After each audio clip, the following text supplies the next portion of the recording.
That's great. Thank you, Kobayashi. Well, thank you for being here. I don't know, Kobayashi, if you want to, open in the name of the Search Fund Club at IE. Thank you, Theodore. Yes, we are ready, and our class is ready to share our lecture. So yeah, this is the one of the events for the IE Search Fund Club. IE Search Fund Club is carried by the few officers who are exploring to launch a search fund from the IE University, and the U-turn and the Santiago for Paulo very helpful for us. For this is one of the event in order to support our activity in terms of the knowledge of the situation of the Latin American search fund. So okay, so could you start the presentation now? Thank you for having me, Paulo. Thank you also for helping, not only leading the study with along with me, but also helping to organize this talk. The idea here is to really briefly try to summarize what's going on in Latin America in terms of search funds. We interviewed some people, and we also had about 130 people answering a survey about the demographics of search funds in Latin America. So the idea here is just to summarize, to share with you a summary of everything we came across and conclude. These might take about 20 minutes, and then we can open up for discussion. And Paulo is here. Paulo was the lead researcher of this research, along with me and Carlos Gila, also from IE. And so we are quite happy to answer any one of your consultations. This study was initially launched in December. We launched it in the US in 4 universities, in Babson, Tuck, MIT, and Harvard. And so they had the first view on that. And then now we are presenting here in a couple of weeks here in Sao Paulo at INSPER. And then we're going to make a small tour in Brazil and Mexico showing off these results. So and then the press will start also publishing some stuff about it, and probably interview some of you guys about what are your views and our views on the growth of search funds in Latin America. Okay, we are all friends here, so let's do it together. I also would like to thank the team that are here. So Paulo, Carlos, Diego, Jonathan, Felipe, Pedro, and Fanny, who helped. I think somebody has a microphone open. Maybe Santi, my friend. Welcome. And also the help of FGV in Sao Paulo is the university I'm affiliated with. IE University, also where I'm a visiting professor, and Grant Thornton, who is entering the search fund space in Latin America to help with both valuation and due diligences. So it's a new player that is joining our community in the region. And of course, searchfunder.com that helped us to spread the word about the study. So basically, we came with some numbers just to share the situation. I will share with you the PDF afterwards. In about a week we'll have a free version of the PDFs, and we'll spread on social media. But just for you to have an idea, we of course revised all the current studies on the region, and we came up with out of about 200 traditional search funds established worldwide up to January 2022. 82 were in Latin America, so it's about 40%. So 40% of the market of international search funds is more or less in Latin America. Which is a great number, being about 20% in Mexico alone, and about 10% in Brazil. So just for you guys to have an idea, so outside of the US, or North America, better saying, Mexico and Brazil are large international markets, representing about 20 and 10% of the market of international search funds. What else? Europe represents about 50% of international search funds, and Latin America about 40%. So you can have an idea on how search funds are spreading outside of North America, mainly Europe 50%, Latin America 40%, and the rest of the world 10%. What else? Now, I won't go through the methodology. You can go through that later, but I would like to, just for you guys to see the questions that we had when we designed this study. And these were the main questions. What's the profile of searchers and investors in Latin America? What kind of searchers were more successful in locating and acquiring companies in the region? How did they differ from the non-successful ones? And just for you to understand, as we don't have too many exits yet in the region, we define successful searchers as those who actually located and acquired a company, okay, for this study. So what's the expected growth of traditional search fund in Latin America? What are the main obstacles and opportunities for search funds in this region? What's the maturity status of ESG in search funds in Latin America? And last question that is kind of different question, but we were curious about, is how traditional PPMs, you remember PPMs are very standardized, how can they be improved or, better done for the region? And so we came up with a proposal at the end of a better suited PPM for, I wouldn't say just for Latin America, but for international search funds as a whole. Okay, so let's move. And this is the demographics, just for you guys to have an idea. 90% of searches in the region are men. And so only 8% of the searchers are women, and most of them are Brazilians, curiously. So 75% of the women searchers are Brazilians. The age on average is 36 years old, the average age of a searcher in this region. They ranged from 28 to 47. And most of them are in between 30 and 35 years old. Yeah. Somebody has the mic open, please, if you can turn off. In terms of nationality, we came up, we were a bit biased towards Brazil because I'm Brazilian. And so although we spread the survey all over Latin America, we tended to have more Brazilians answering. So there's a slightly bias towards Brazil, but the main markets in terms of nationalities were Brazil, Mexico, Colombia, and Argentina, just for you to know. In terms of fiscal residence, Brazil, Mexico, and Colombia as well. And I think one thing that caught my attention, caught our attention as researchers in this, was the main cities where search funds are taking place as fiscal residence for searchers. So it's Sao Paulo, Mexico City, the two largest for sure. Then Monterrey, Bogota, and Belo Horizonte and Santiago. So you see Belo Horizonte was something that caught our attention as a great, interesting place for search funds in Latin America. And Monterrey, of course. Most are, we tried to calculate the ethnicity, and it was not surprising to see that more than 80% of the searchers are of, although they're Latin Americans, they are of European they're European descent. Most are married, about 72%. And they 100% speak English, of course, and 70% Spanish, 52% Portuguese. So these are the three main languages in the region: English, Spanish, and Portuguese. Education level, 88% had a master. So of course, it's very much attached to MBA, and here is not different. So we can see that most searchers had a master's degree. Later, we will compare the successful with non-successful to see if it made a difference, you'll see. In terms of GMAT, I think this was an interesting also information. The average is about 692 GMAT, those who took GMAT. And so it's a relatively good performance in the GMAT on average for searchers in the region. Professional background, I think, is also interesting. Most, if you see those those 5 first lines here, they highlight, you see. So it's basically private equity, entrepreneur, the background, okay? Private equity, entrepreneur, investment banking or finance, general management, and consulting. Okay, so these are as expected, okay? These are the main experiences of the searchers in the region. Mostly are partnered, so 60%.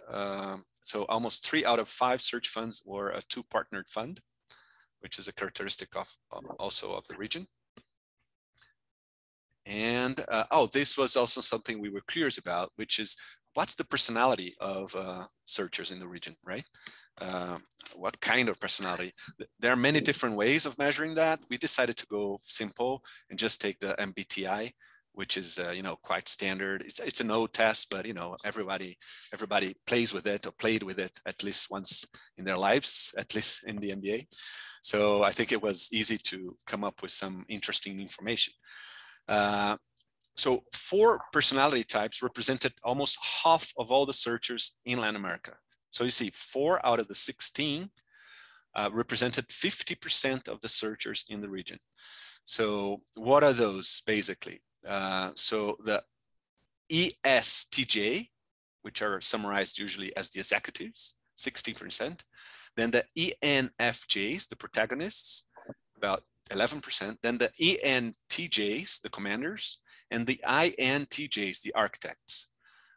So if we see, let's say, the letters, let's say, the main combination, let's say, would be E, so extroverted, N, intuitive, prefer to interpret, thinking, the T, more logic person, and judging, J, which is get things done, get things decided. So these are, if we could summarize a search in Latin America today, is a ENTJ, okay?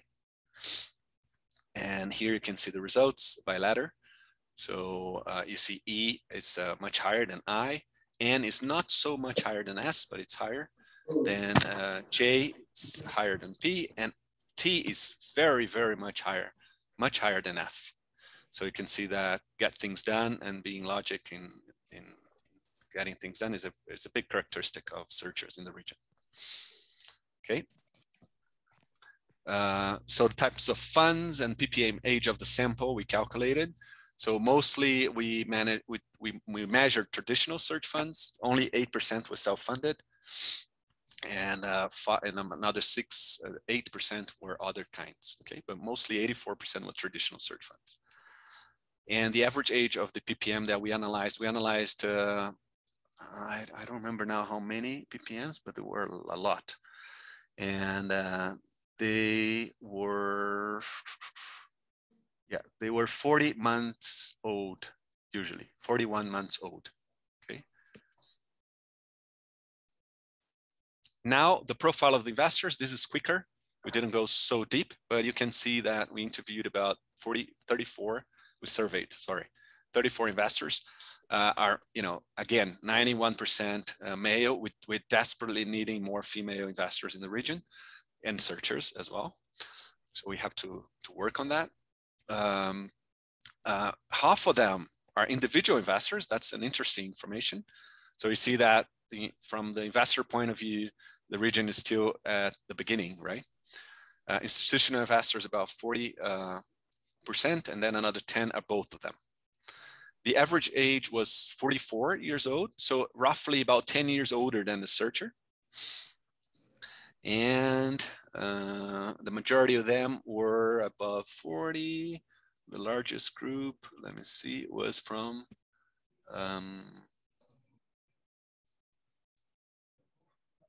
what's the largest group is over 40, yeah, over 40. So nationality, most of them were the investors in Latin America were from the US, Brazil, and Mexico.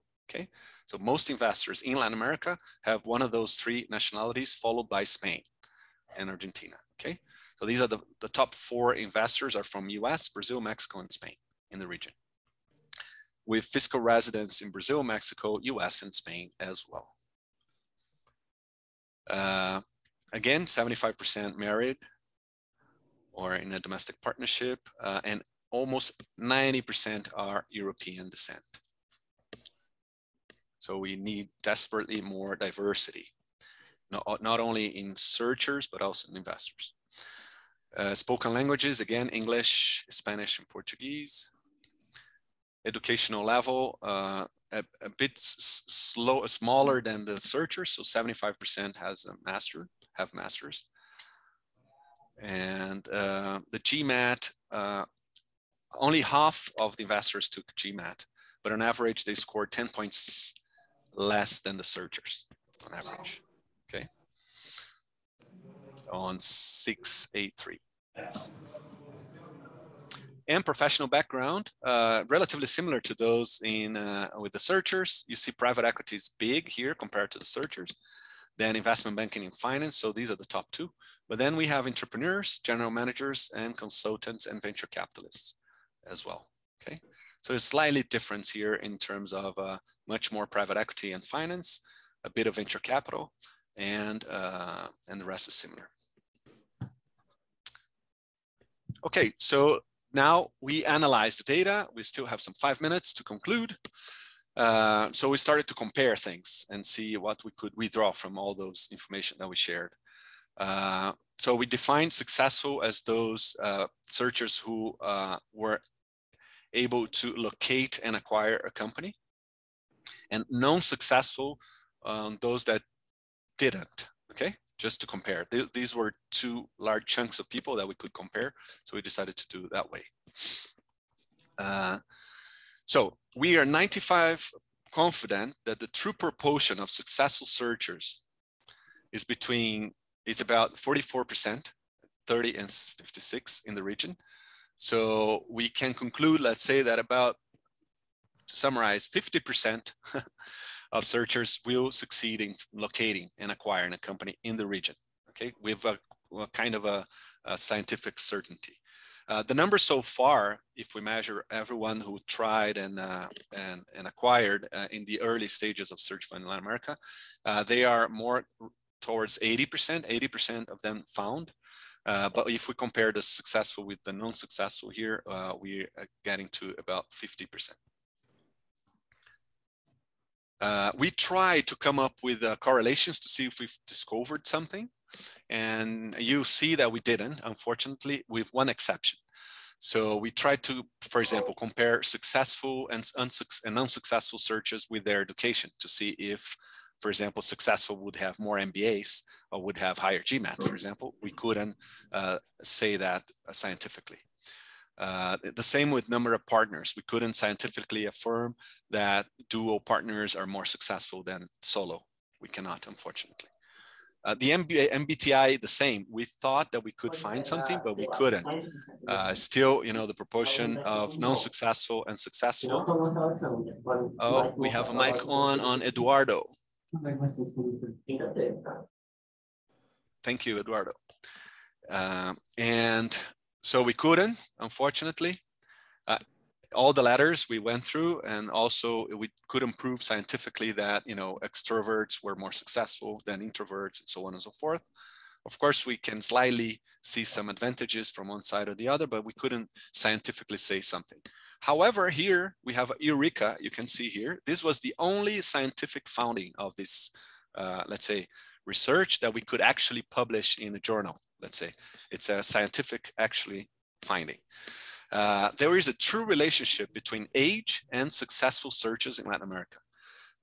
We run this, you know, a lot of times statistically to see if we could actually prove, and just to see if we were right about that. And we proved that with the sample that we have, successful searches usually are 37 years old, and non-successful are usually 35. So we came to the conclusion that every extra year of experience or age a searcher have in the region, they have a higher probability of finding, locating, and acquiring a company successfully. So, I mean, it could be expected, but we proved. So on average, a non-successful searcher is about 34, 35, and average of successful search is about 37, 38, okay? It doesn't mean that we shouldn't invest in 33-year-old searchers, okay? It just means that scientifically, the most experienced people tend to locate and acquire more companies, have a higher probability of locating and acquiring more a company in the region, okay? GMAT, nothing. Professional background, nothing.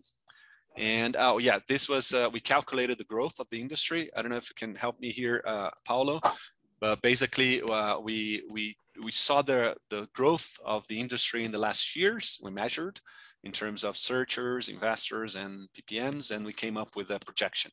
And more or less, that's what we expect for the next 5 years, no, 3-4 years, right? 26. Yeah, next 3 to 4 years is to grow about 40% a year. Is that right, Paulo? That's it. Yeah, between 2022 and 2020 and 2030. Ah, okay, 22 and 2030. Yes. Okay. 8 years, the next 8 years. Okay, about 40% a year. Yeah. So in this whole period, from 2022 to 2030. But it's 56 in the period. Because look, now there's in the period second table. No, I think this period is, at least from what I see, is 22 to 26. So it's 56% in the next 3 years, right?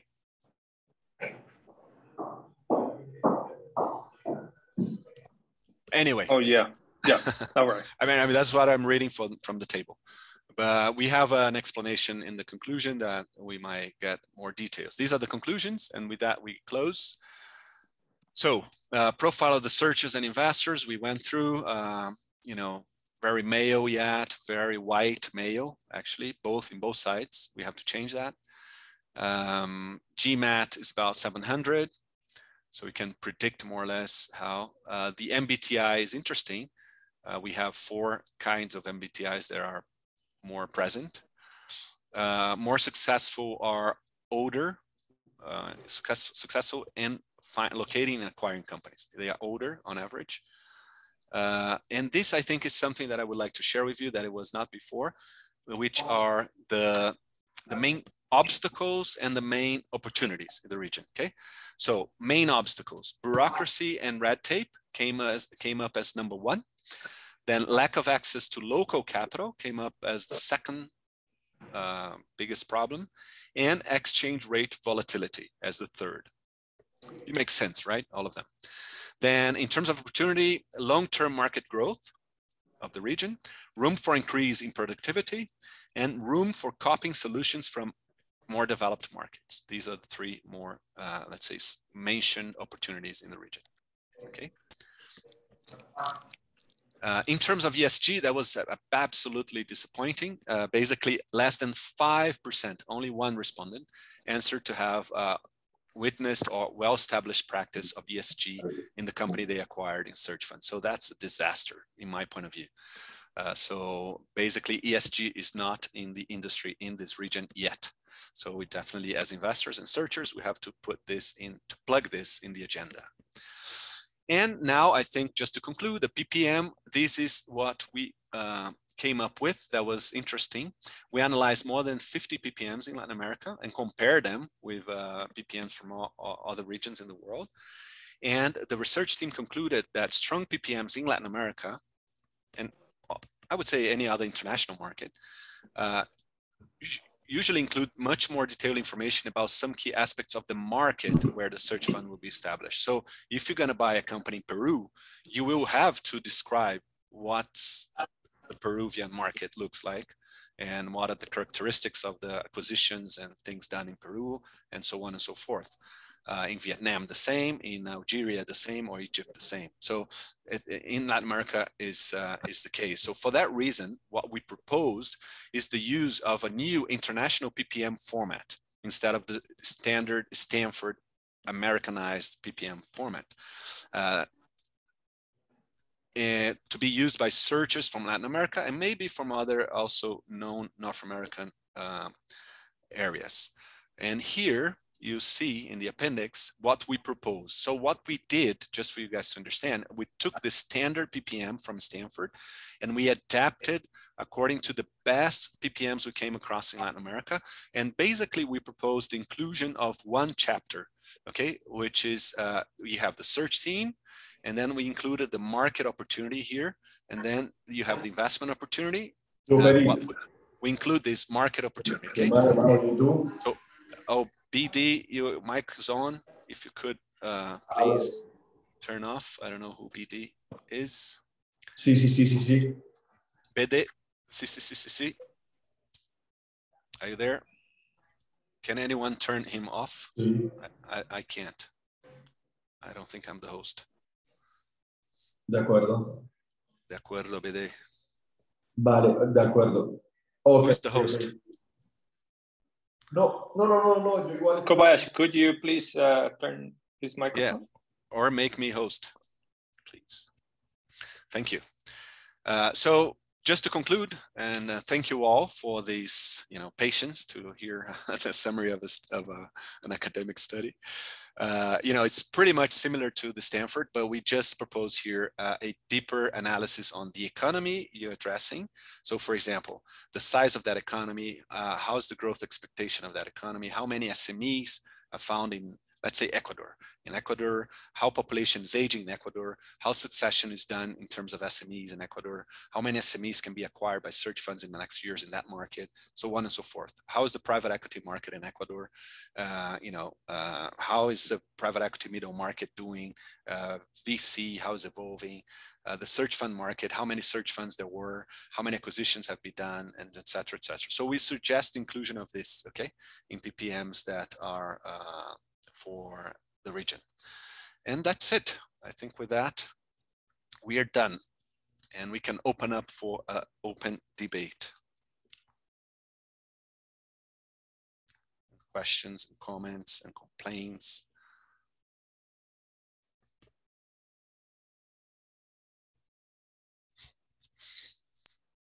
Newton, thank you very much for the presentation.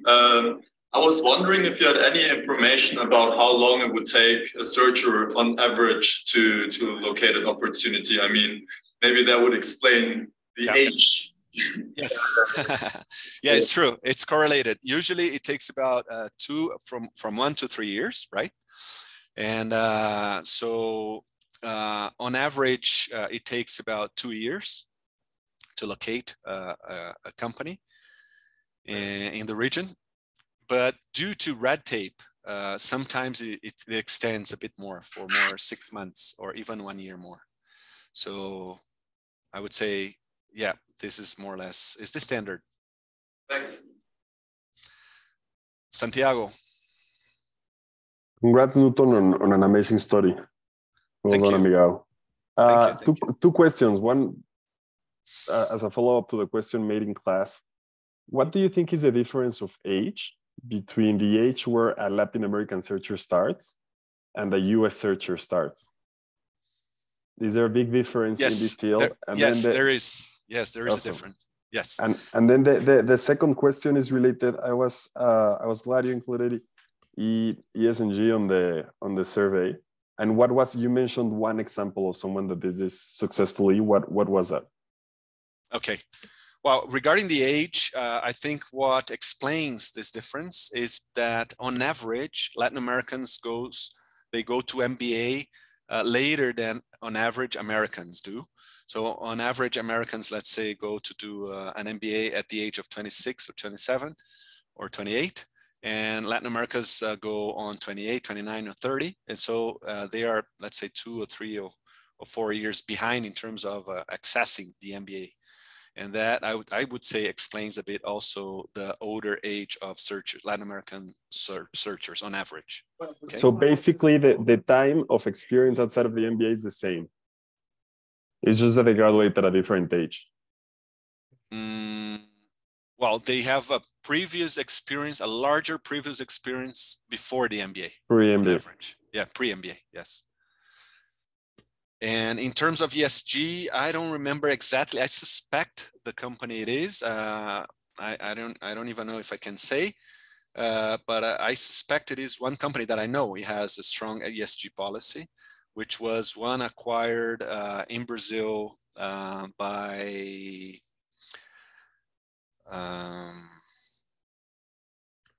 220 Capital. They have a very strong ESG policy. What kind of policies do they implement? Well, they have a ESG committee. I don't know if Mick can share a bit. Mick is on the board of that company. I don't know if he's around. Well, he's here, but I don't know if he's free to speak. Yes, can you repeat the question, please? Yes, if what are you doing, if you could share, what are you doing in terms of ESG? What are the policies at Vogue? Well, ESG is always a difficult material, no? Okay, to be in place, no. But what is most important is to put the ESG targets on the table on the board meetings, and then to try to design a kind of plan to derive different lines, different ways to go and to get success on the targets. Okay. I think it's as you know, the social items, the are the most important in my view, in the Vogue view. Yeah. And we have been working a lot on this field. Okay. I could say that you have to prioritize your targets and then to design a plan to go ahead. Okay. Yeah, one thing that struck my attention in this company was that every single employee has an ESG target adapted to each one of them. So this is very interesting. Okay. Okay, now Jose Moreno.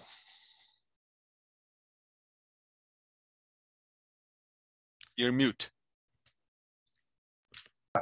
Newton, thanks to you and your team for the great report. It gives a lot of insights about what is happening in the region. I mean, I'm very curious about that 37-year-old average. I have a couple of questions related to that. The first one is, can you describe a bit how the skewness of the distribution?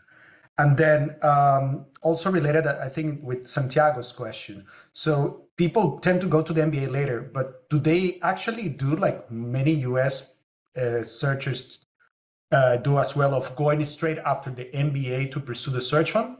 And the third one, do you have an idea what's the age difference between, maybe it's what's not on the question, on the call, like sellers and searchers? Because I mean, I have the idea that culturally speaking, like if you get like more experience in general, it's better, it's more appreciated when you do business in Latin America and perhaps in other non-US Canada regions. Yeah, yeah. Well, you know, I don't have the data of the US. I mean, we didn't have the exact data to compare, but what I suspect is that not only they are younger when they do their MBAs, but they tend to do the search funds early on compared to Latin America. So in Latin America, not only they go older to MBAs on average, but they also wait a couple of years before starting their search funds. They don't go straight from the MBA on average, usually. So I think combine those two explain a little bit. I would say, I don't know. I'm imagining. Okay. In terms of the different age in between sellers and searchers, I agree. On average, sellers. I mean, we don't have so many acquisitions yet. Maybe 30 in the region, but they tend to be older, above 50 or 60 or 70 years old. But I don't see if the fact that they are older searchers will make that easier. I don't know. I cannot answer you that. It's we can only imagine. I don't know. I don't know if you would. And the distribution, Paulo, I don't know if you want to comment something. Yeah, I would like to add something. Well, although the average is 36 years old, the majority of is between 30 and 35 years old. 44% range between 30 years old and 35 years old. Okay. So it's more or less symmetrical. Yeah. Actually, Jose, if we consider that the non-successful are, in this case, in this study, are those that didn't find and the successful are those that found.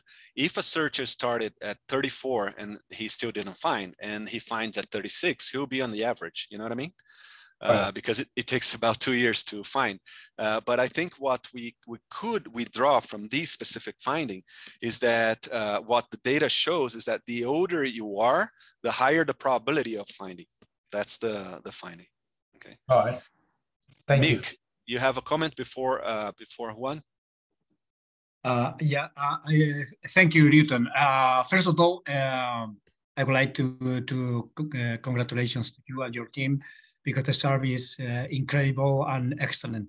Okay, so thank you very much. Oh, thank you. I have a question related to the items evaluated on the survey. I don't know if you are planning for now on to include additional items like, for example, size of the company, target, or multiples of the purchase, sectors where they are involved, these kind of variables. Yeah, please. Yeah. Oh, that's a great question. To be sincere with you, this research was divided in 2 parts when we designed. And the first part was this more demographic picture of how's search fund doing in Latin America. And the second part was, a more in-depth interview with those 100 people to find out specifically those information. Unfortunately, we didn't run the second part.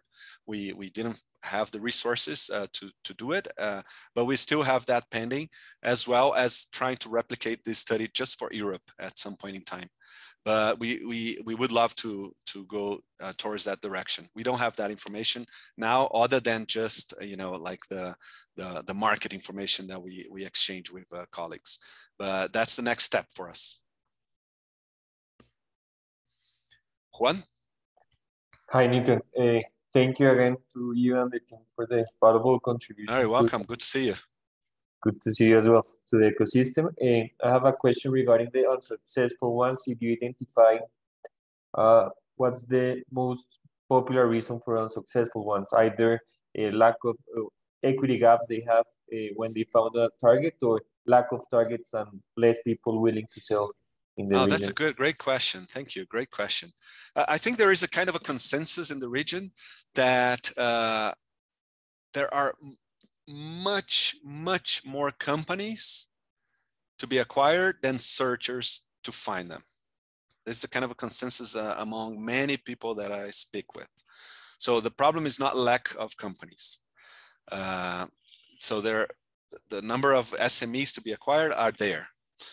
However, the bureaucracy and the speed of negotiations, of finding, of going through, that we have a limitation that we have to work mostly in Latin America with brokers.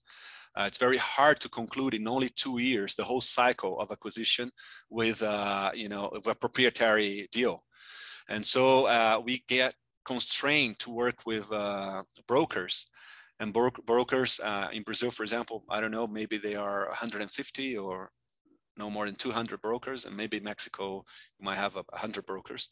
And so it's like all searchers are having to deal with those brokers. And so we have a limitation in terms of the difference between the time it takes for you to conclude the whole cycle with a proprietary deal, and the limitation on number of deals that you can find through brokers. So this, I would say, is a big problem we have in the region today.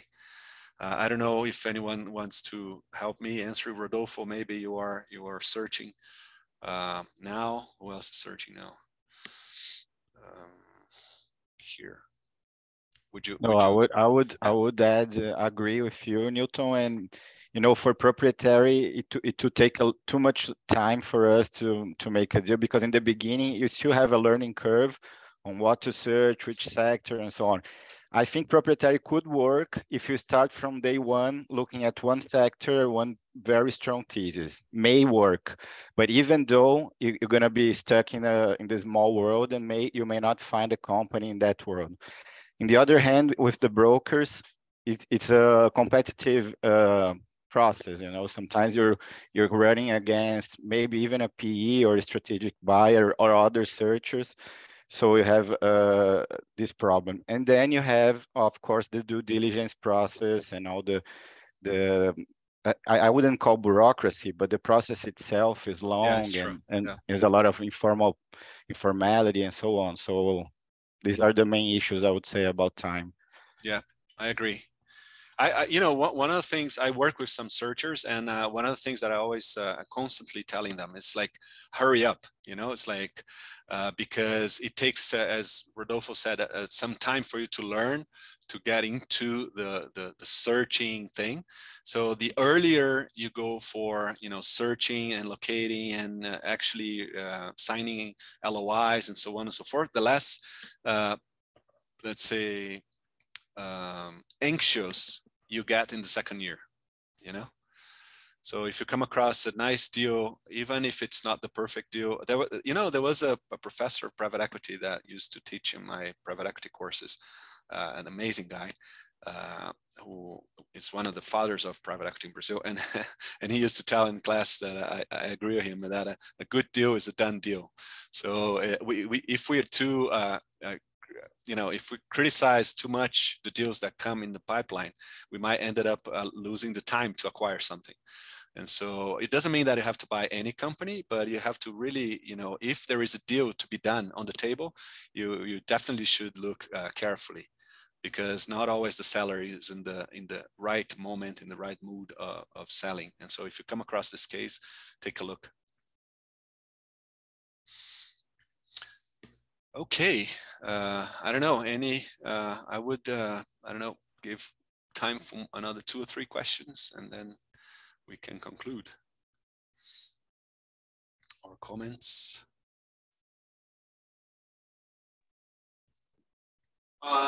This is SK speaking. Thank you for Newton.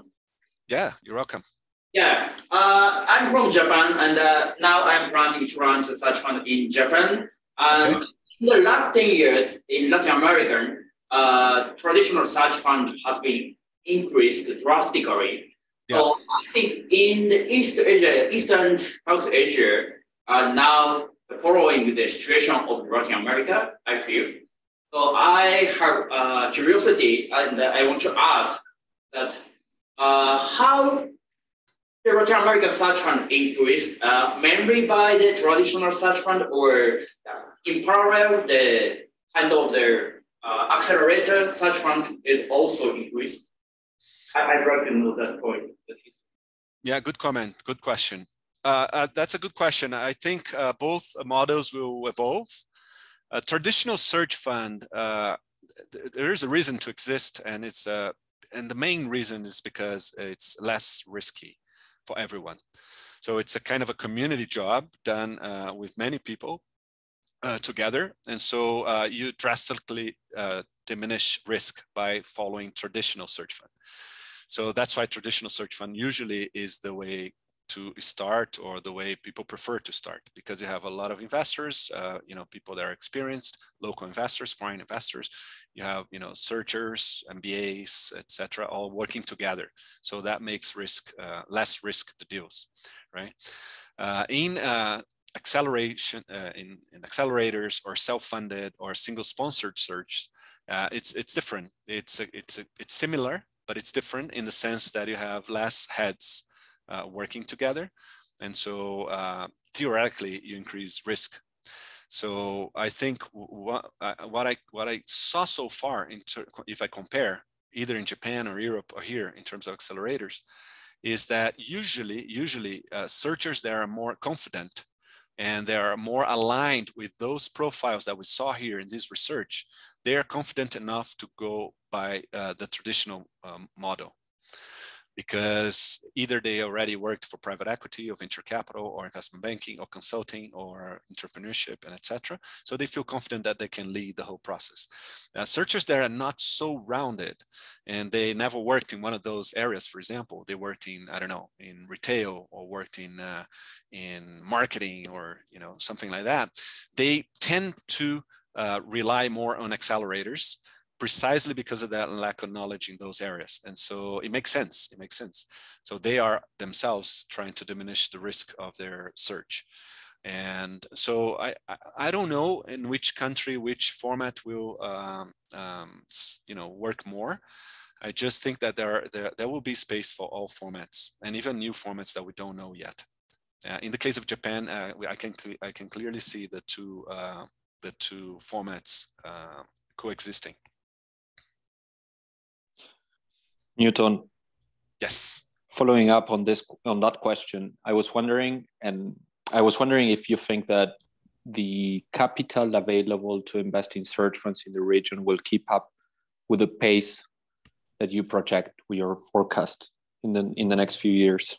It's a great question. I think so, just because it's hard to answer this way, but because it makes sense. All the capital allocated to alternative investments today are very skeptical about venture capital, which makes sense. Venture capital is very risky, very risky. So if you're allocating 1%, 2%, or 0.5% of your fortune to venture capital, you will tend to rethink that.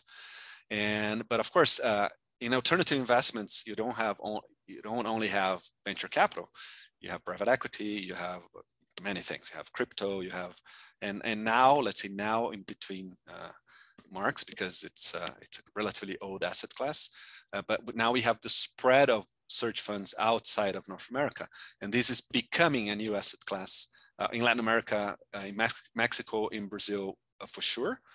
They are already established asset class, but in new markets we are seeing that as well. And what I feel is that more and more I received calls from family offices, from institutional investors, from even corporate venture capitalists are calling me to see if they can enter in search funds.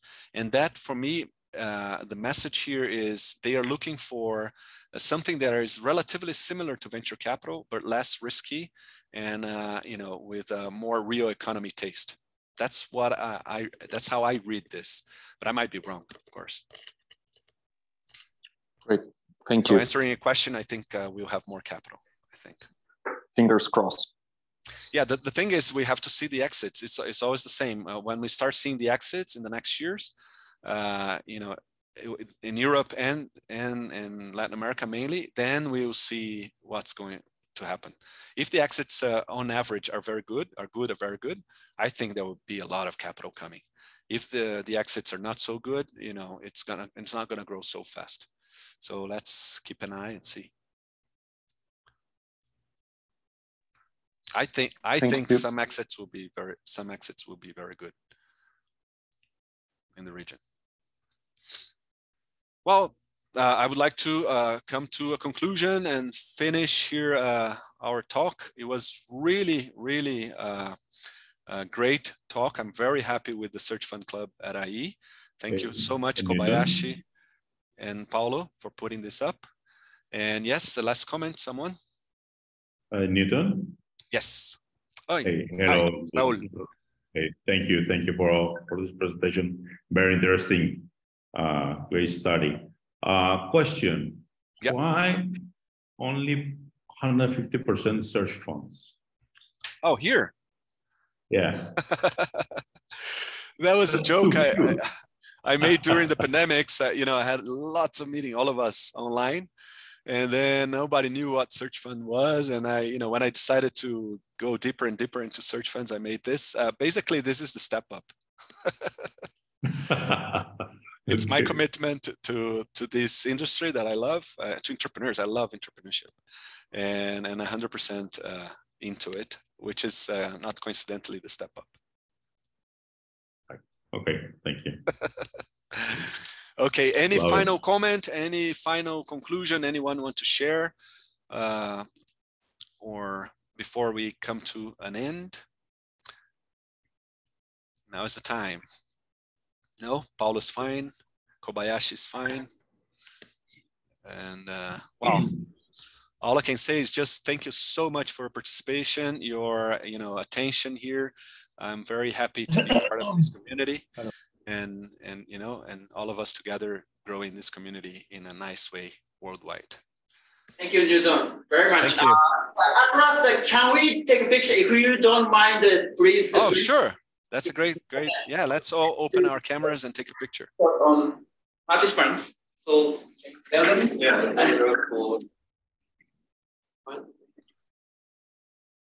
Who's going to do that? Yeah.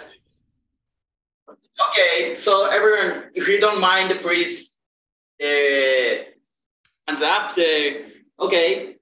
3, 2, 3. Wait a moment.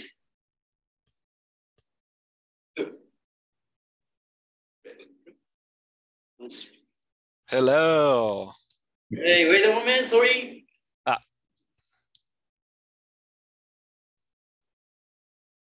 Okay. 3, 2, 1. Thank you, guys. Thank you very much. Thank you. Bye bye. Yes, thank you. Bye. Bye.